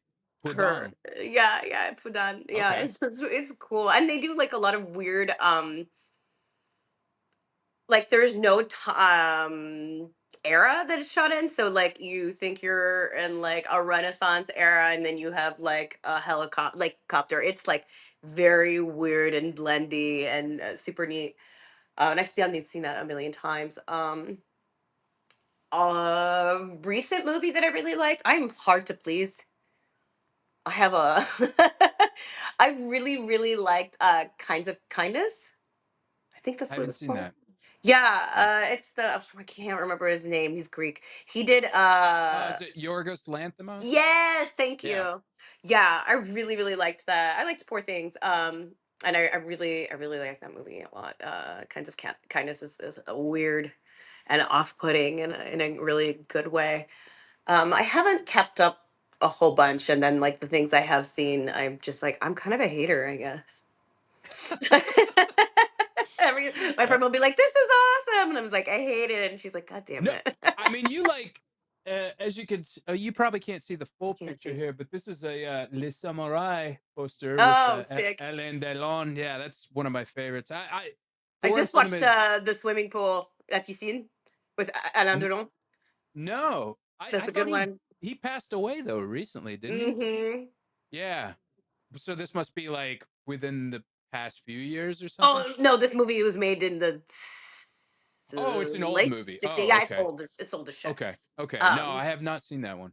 No, but there's a lot, and specifically like French film. There's so many like great folks. Like I love Isabelle Huppert is still making stuff. She's awesome. She's Yeah. so good. She's so I just good. I just started rewatching Breathless the other day because apparently there's a remake with Richard Gere, and I I don't was know like, Breathless. "Oh, you never seen Breathless? No. Godard? Oh What? no, I've never seen it. I've seen What? Godard and actually went to school with Truffaut's granddaughters. Really? Yeah, yeah. So yeah, but I have not seen Breathless. No, Oh, I that's like will write it down quintessential like to yeah, that's remember like quintessential French new wave cinema right Godard. there. Yeah, It's yeah. you Alphaville's missed another some good of the one. classics. Alphaville's another good one by Godard. I actually did you ever go to the Arrow in Santa Monica? No. So that's one of my favorite theaters in LA, and they did a premiere of this Godard movie. It was one of his later movies, and he's still alive, which is amazing to me. But like, he did this movie called The Image Book, and like his stuff now is just off the rails. Like, I almost think he just does it to fuck with people. Like, it has no like real clear narrative, and it's just I worked the show. It was the premiere of the show. He wasn't there, of course, but so many people went and saw it and were just like walking out and just like, I mean, fuck that's how I this, felt about the like David Lynch's like when he brought Twin Peaks back. I love Fire Walk with Me. Love the first season of Twin Peaks. First. Yeah. I got real First, it yeah, was not for me. The exactly. second was not for me. But Uh, when he redid like he brought it back for Netflix, I was like, bro, did you just get a like budget and you're just like jerking off? I Like this think is I just think he did that too. I think he was just really kind of like trolling the diehard fans of Twin Peaks because it was almost like an exercise in patience, because I stopped I'm like, watching. where is Dale Cooper? Where is Dale Cooper? Where is Dale Cooper? And then he comes back for like the spoiler alert, anybody that's watching, comes back for like the last little bit of the last episode. And I was like, oh, fuck you, David Lynch. I was like, come on, like this, and nobody cares about Dougie Jones. Nobody cares about this evil version of Kyle MacLachlan or whatever. Yeah, it sucked. But Yeah, I I'm couldn't with do you. it. And I love a lot of his movies, But yeah, that one was no. But Well, that's the funny way too. We were talking about like classics. Like there's some you watch it like seen so many of these deep cuts and whatever is the same with Polanski. I've never seen Eraserhead, and I need to. It's like one of the major ones. I'm aware. I know. It's no reason. I just haven't. But I've seen like Brave of Heart. I've seen Mulholland Drive. I've seen like so many of his other stuff. Like probably almost everything else but Eraserhead. Not on purpose. It just like I just never one of did those it. ones you never got around to. Yeah, I need to. But Well, yeah, to once be in a while you're fair, just like, huh? it's a good movie. I like Eraserhead. It's not one of my favorite movies, and What's your favorite of his? this is gonna like blow your mind because I think it's one of his most straightforward, easily accessible films, The Elephant Man. Oh, it was good. Love that It was movie. Well, good. it is, but it's not like your typical Lynch. Yeah, it's Like not. It's Lynch, not. like it's very like I mean, my mom could watch that movie and enjoy it. Like because like just something about you know growing up, anybody that grows up as like an outcast or like on the fringe of society can really relate to it because like people just really kind of loved him for who he was, and then he had this like traumatic upbringing, and then starts to receive all this attention, and then you know I get emotional thinking about it because it's just so like it's just such a powerful performance from like John Hurt and like Anthony Hopkins and Anne Bancroft are like on their A game, and you know but it's not like your Typical. I get it. It's not the yeah, same kind of Mulholland mindfuck, Drive. surrealist. Yeah, Yeah, yeah. yeah. I don't know what And my I like favorite is. Dune too. I like a I do lot of too. people give me shit, but like I think it's a fun movie. I know he I doesn't watched it even as a like it. kid. It's fun. Yeah. Yeah. Yeah. It is fun. It is fun. But I Anything you're also looking like, I love Showgirls. I like bad movie. Like there's some I great like bad movies. Showgirls. Showgirls is great. It's ridiculous. Yeah. I It's ridiculous. Like it's so... unironically like Showgirls. I Did you think it's a watch Oh, sorry. Go ahead. go ahead. No, no, no. Did you watch the documentary about it? No. It's fun. You should check it out. Okay. Yeah, What is it yeah. on? Ugh, I have no idea. Okay. I don't know who's I'm streaming sure it, but a it's somewhere. simple Google search will find it. Yeah. Yeah.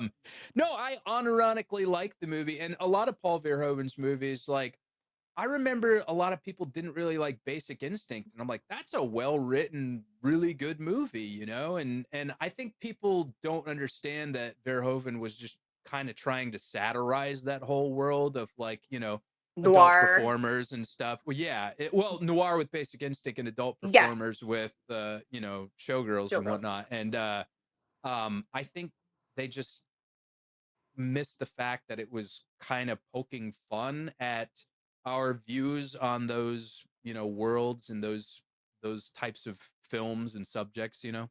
Hmm. Yeah. Yeah, that was great. It's so funny. So in the doc, it's like they're interviewing everybody and asking them if it was like serious or not. And every actor has a different take, which is pretty Oh, funny. really? Yeah, yeah. Well, They were like, was this satire? Was this not? Whatever. They all have different opinions. Poor Elizabeth Berkley, though. yeah, I That was like about to just say, poor, yeah. poor woman. I'm glad she like it's having a renaissance, and I hope that she's getting her flowers because that like destroyed her career. Yeah, and kind of unfairly So because unfair. I think she's beautiful and I mean I wasn't like a Saved by the Bell fan, but like to go from that like transition from you're essentially a child star and then you're going like it's almost like the Disney like child star effect where they like go from like Hannah Montana to Miley Cyrus, like, Oh doing all yeah, sorts of crazy shit on stage. That was almost the same trajectory that she took.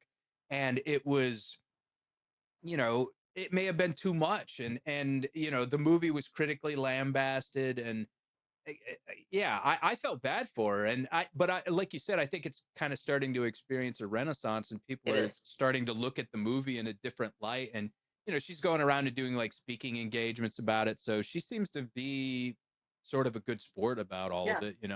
it's a Yeah, cult classic. Like yeah. it's considered. Yeah. Um. I I like bad movies too, just to watch them. And there's a really cool channel. I'm not sure if you're familiar with it. Red Letter Media. Have you seen Mm-mm, that? no. Oh, okay. I'm gonna have to send you this because they're these guys, these like schlubby guys from Milwaukee, and they sit around and watch bad movies, and they it's kind of like Mystery Science Theater 3000. They'll trash talk them and stuff, but they'll also go through and talk about things that worked in the movie. And I directed a music video, and I'm trying to get more into directing. You really learn so much about filmmaking from watching the show, and like things to do Oh, and things to not do. And then they do, like, one of the guys on there is a big David Lynch fan. He'll do like they'll do analyses of David Lynch. There's actually an Eraserhead and one on there too. But they do like movies they enjoy. They do movies that they could kind of talk shit on, and then they'll do like current movies and whatnot. And I have to ask you, is there anything you're looking forward to seeing? I'm curious about. I think it's called Eddington, but I see really mixed reviews. I loved Midsommar.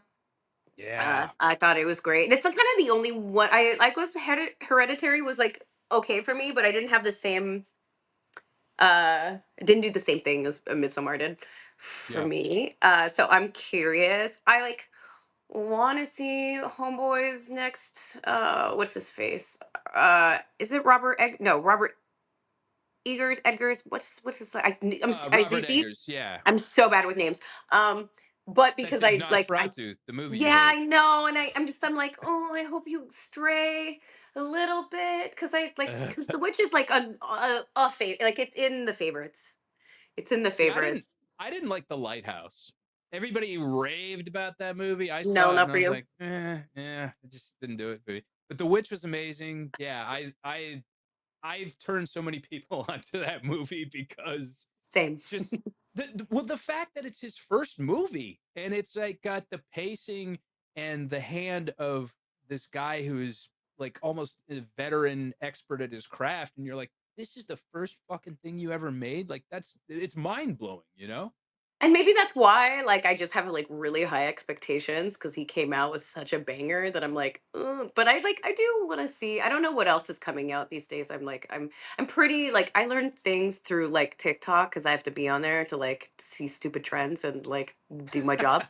But like Yeah. I'm pretty disconnect. Like I don't know any like new bands Yeah, no or idea. like no, I have no idea. Um, I don't know. Yeah, I don't. So I don't really know what else is happening in the movie world. But like a Sure. lot of the like huge like hits, like I don't know what's going on. I should check out where what's kind of going on with like independent cinema these days. Yeah. But Are you a I don't know. Criterion channel gal? Yeah, I do. I do have it. Yeah. Yeah, There's a it's really good one I just watched on there called The Shrouds. It's got okay. Vincent Cassel and Diane Kruger and Guy Pearce. It's a brand new David Cronenberg movie, Oh, so and it's in English. it is in English. Yeah, yeah. Which every time I think Vincent Cassel, I think of Irreversible. I don't know how to say the French pronunciation of it, but yeah, yeah, that movie. I couldn't Uh, finish. I couldn't finish.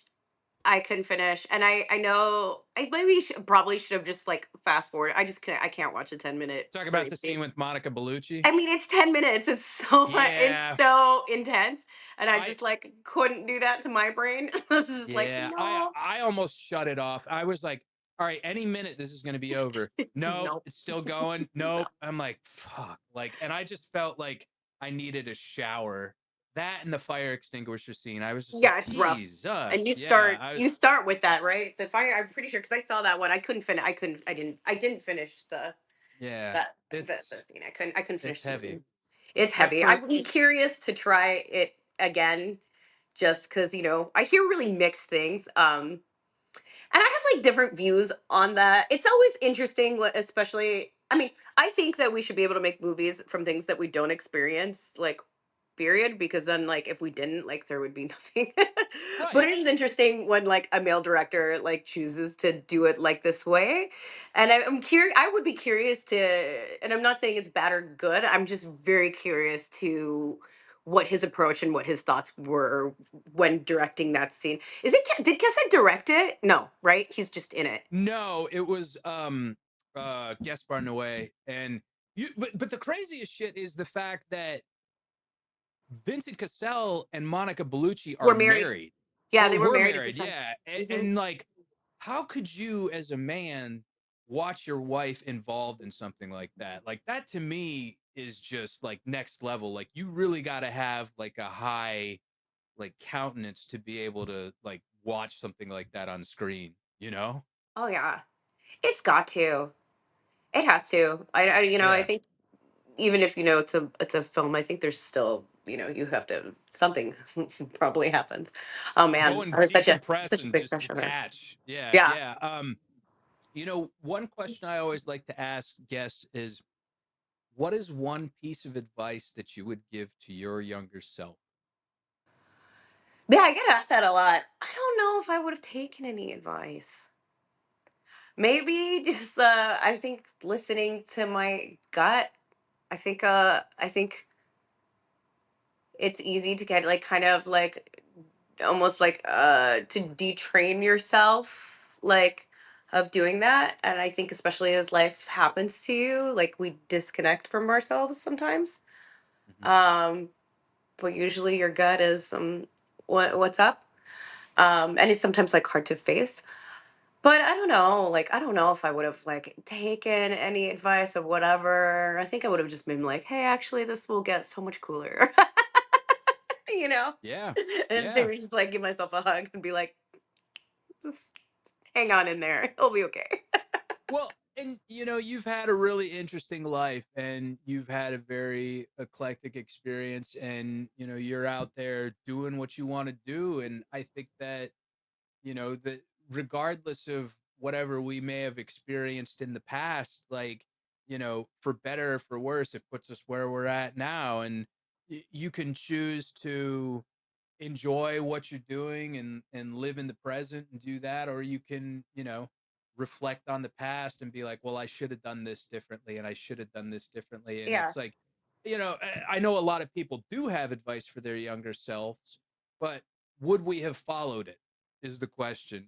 Like, would we have, like, would I listen to my 42-year-old self, like, what, or I'd be like, you're just a fucking punk, like, Yeah. you don't know shit, Yeah. like. So it's it's always kind of fascinating to think, had we done something differently, like where we would be in our lives at present. Yeah. I just find that so unuseful. Yeah. So I really try to not like entertain that. And it has like definitely here and there. I would have this had been my whatever, but like it's just like, yeah, what this doesn't bring me anything useful, you know, And you can't for change it. me. What's up? And you can't change it. Yeah, so So what's the fucking point?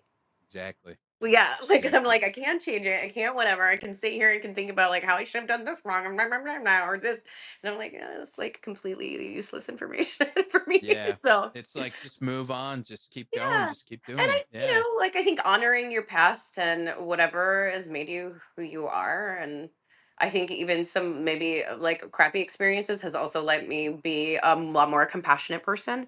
Um, and I think you can to a certain degree, if you're able to take something out of there. I don't think that's always the case, but if you can, Sure. like, um, to do, but yeah, I don't know. And I mean, not everyone. I think everybody suffers. I think so. Sure. To a certain degree, I think it's a very, it's a scale, Well, and right? you kind of talk about the class system earlier. Like, I think that people, I mean, even in higher echelons of, living, they suffer, but not in the ways that, some other people suffer. I remember when I worked at a country club, and this one guy said to me, he was one of the members, he said, "Do you know what the difference is between you and me?" And I said, "What's that?" And he said, "You have $10 problems." He goes, "I have $10,000 problems." And I'm like, yeah. And that really kind of just made it framed into perspective to me, because I was like, yeah, everybody's got problems. Everybody has problems. I think like what changes with money is that like Easier to solve if the you problem. choose. Yeah, but and also if you choose, you can get okay. Let's say you have like mental health issues. I'll take that as an example. With Mhm. money and without money, therapy is really expensive. Going to like like and not that that's the only way, but that's a lot of ways. Um, going to get medication is expensive. Having the time to take care and prioritize, okay, what do you need for your mental health? Self-care. Self-care means exercise, means eating okay, means like I don't know, whatever the fuck you need to do. That all takes time. And if you're like, working from paycheck to paycheck and like having to, working a million different jobs, you don't have that. Or you do, but it's like way less accessible, Sure. right? Where you have Yeah. mental health problems and you have money, like you can go get the therapy. It doesn't mean it's going to work, but like you just have more there's more chances, right? There's more space. It gives you Yeah. more freedom, you know, Sure. in that way. But yeah, Yeah. I mean, yeah, everybody has problems. Yeah. Yeah. Absolutely. Absolutely. What do you got in the works? What can we expect to see you in? Where can we find you at? Yeah. I am coming out with a toy very soon. So that's exciting. That will be Okay. announced very, very soon. So and keep me in your pocket. Not really. But I get where you're going with that. yeah, Yeah. you like that? You can find my stuff on OF, and that's just that. You just have to find the URL of OF with my name. Mhm. I'm on Twitter at Mommy Arabelle. I'm on Instagram with my name, Arabelle Raphael. And yeah, I'm coming out with like just a lot more merch, working on new projects. I don't know, just come and look at the cool stuff I do. Hell yeah. Yeah, You're doing great stuff. And thanks. I think it's been really amazing to be able to chat with you, just because, like I said, just down. You're down ass chick. You've got like a lot of cool interests, and you've got a lot of good stuff going on, and it's always really refreshing to, I mean, I guess you could say kind of like like there's like, you mentioned wanting to do Suicide Girls earlier in the show, and like that was always fascinating to me. I'm like, "Oh, you like, fucking Slayer and Yeah. shit like that." I'm like, "That's cool."